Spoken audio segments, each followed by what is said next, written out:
ఇష్టానుసారంగా ఇబ్బందులకు గురి చేస్తూనే ప్రజాస్వామ్యాన్ని వాళ్ళకి ఇష్టానుసారంగా వాడుకుంటూనే ఇలా ఇబ్బందులకు గురి చేసిన నేపథ్యం ఉంది.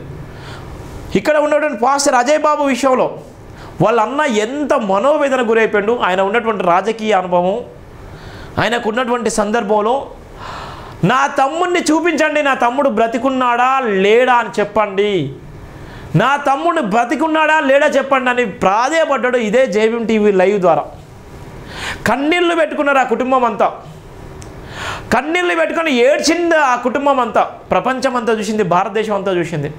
మరి ఎంతవరకు మనం నిలబడ్డాం, ఎంతవరకు మనం ప్రశ్నించాం, ఎంతవరకు మనం స్టాండ్ తీసుకున్నాం? ఒక పక్కన ప్రవీణ్ పగడాల హత్య, మరో పక్కన పాస్టర్ అజయ్ బాబును కిడ్నాప్ చేసిన పోలీస్ అధికారులు ఎక్కడని చెప్పలేదు, ఆయనకు నోటీసులు ఇవ్వలేదు, ఏమి ఇవ్వలేదు, తీసుకున్నాడు. అనేక మంది పోలీస్ స్టేషన్లో మనం కాల్ చేయడం జరిగింది, సిపి కాల్ చేయడం జరిగింది, డిప్యూటీ సీఎం కాల్ చేయడం జరిగింది. అనేక మంది కాల్ చేసినా కూడా ఎవరు కూడా స్పందించలేదు. ఎందుకంటే రాజకీయంగా వాళ్ళు ఇబ్బంది పడొద్దు, రాజకీయంగా వాళ్ళ మూలాలకు నష్టం జరగదు, రాజకీయంగా వాళ్ళ పలుకుబడికి ఇబ్బంది కలగొద్దు, రాజకీయంగా వీళ్ళందరూ కూడా చేతగాని వాళ్ళు, వీళ్ళందరూ ఓన్లీ బైబిల్ మాత్రమే పట్టుకుంటారు, ఎక్కడ కూడా రారు, ఎక్కడ కూడా ప్రశ్నించరు, చర్చిలకు మాత్రమే ప్రేయర్ చేస్తారు, చర్చిలకు మాత్రమే ప్రార్థన చేస్తారు, పాటలు పాడతారు, కథం ప్రేయర్ చేసుకుంటారు వస్తారు. కానీ వీళ్ళు ఎక్కడ కూడా వీళ్ళది ఏం అవసరం లేదు. వీళ్ళ ఓటు బ్యాంకు 5 సంవత్సరాలకు వచ్చేటువంటి ఓటు బ్యాంక్ మాత్రమే కావాలి.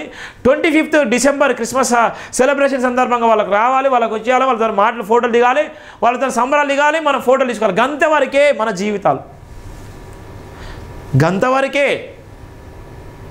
ఇవాళ ఒక పాస్టర్ హత్య చేయబడితే మరో పాస్టర్ కిడ్నాప్ కాబోయి, కిడ్నాప్ చేసిన వ్యక్తులు ఎవరో తెలియక కుటుంబం అంతా బిక్కుబిక్కుమంటూ కన్నీళ్ళు పెట్టుకుంటే మనం ఎంతవరకు నిలబడ్డాం, ఎంతవరకు సపోర్ట్ చేసాం, ఎంతవరకు నిజంగా అండగా నిలబడ్డాం?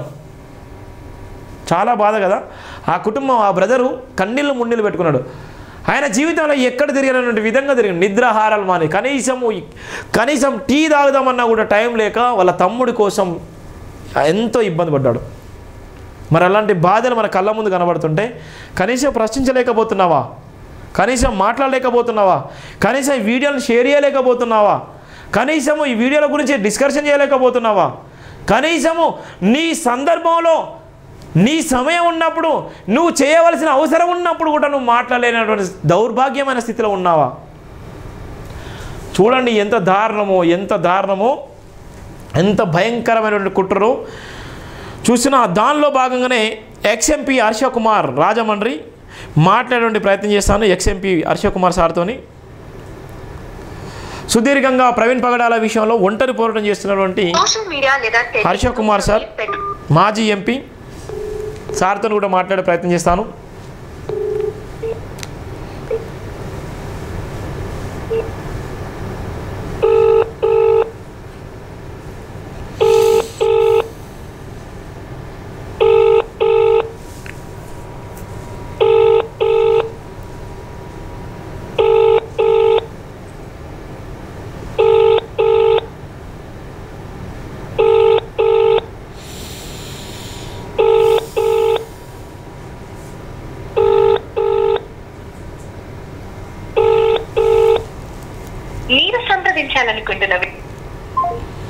సార్ ఏదో బిజీలో ఉండొచ్చు, ఫోన్ లిఫ్ట్ చేయాలి, మళ్ళీ ఒకసారి ట్రై చేసే ప్రయత్నం చేస్తాను.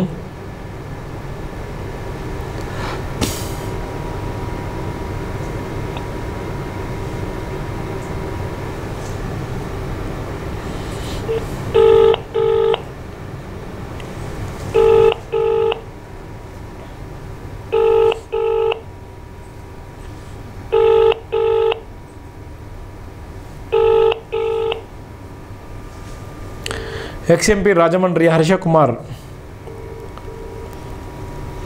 సార్తోనే మాట్లాడే ప్రయత్నం చేసిన. సార్ ఏమైనా బిజీలో ఉండొచ్చు, ఫోన్ లిఫ్ట్ చేయట్లేదు.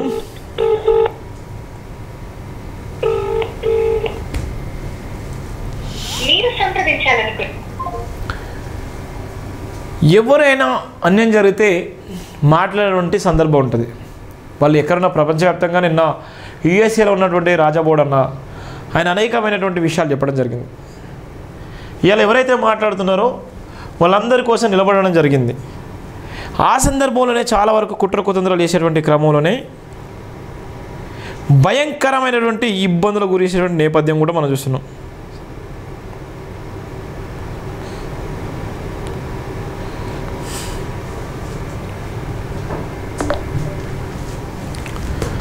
ఇది ఉన్నటువంటి సందర్భంలో ప్రధానమైనటువంటి వార్తల నేపథ్యం. నేను మార్నింగ్ వార్తల్లో ఎంత స్పష్టంగా చెప్పడం జరిగింది, నేను ఫోన్ కాల్స్ ఎవరైతే మీ అభిప్రాయాలు ఉన్నాయో అజయ్ బాబు విషయంలో కానీ పాస్టర్ పగడాల విషయంలో కానీ ఏమైనా అభిప్రాయాలు ఉంటే చెప్పాలనుకుంటే వెంటనే చెప్పండి. చాలా వరకు ట్రూ కాలర్లో వేరే అంటే పాస్టర్లా మాట్లాడుతూ క్రైస్తవ సమాజాన్ని తప్పుదో పట్టించే వాళ్ళు చాలామంది ఉన్నారు. వాళ్ళ ఎజెండా ఎట్లుంటుందంటే ఇవరకు నేను చెప్పడం జరిగింది, ఏ విధంగా ఉంటుందో వాళ్ళ ఎజెండా మనం చెప్పడం జరిగింది. అందులో భాగంగానే ఇప్పుడున్నటువంటి కుట్ర కుతంత్రాల భాగంగా చాలా వరకు ఏ విధమైనటువంటి కుట్రలు ఇస్తున్నారో మీకు స్పష్టంగా చేయడం జరిగింది. ఒక పక్కన ప్రవీణ్ పగడాల హత్య, మరో పక్కన పాస్టర్ అజయ్ బాబు 14 రోజులు రిమాండ్, చంచల్గూడ జైలు. వాళ్ళ అన్నతో కూడా మాట్లాడే ప్రయత్నం చేస్తాను ఏ విధంగా ఉన్నారో. ఇప్పటికే వాళ్ళందరూ కూడా బెయిల్ కూడా త్వరలోనే రాబోతుంది, దానికోసం కూడా మాట్లాడేటువంటి ప్రయత్నం చేద్దాం.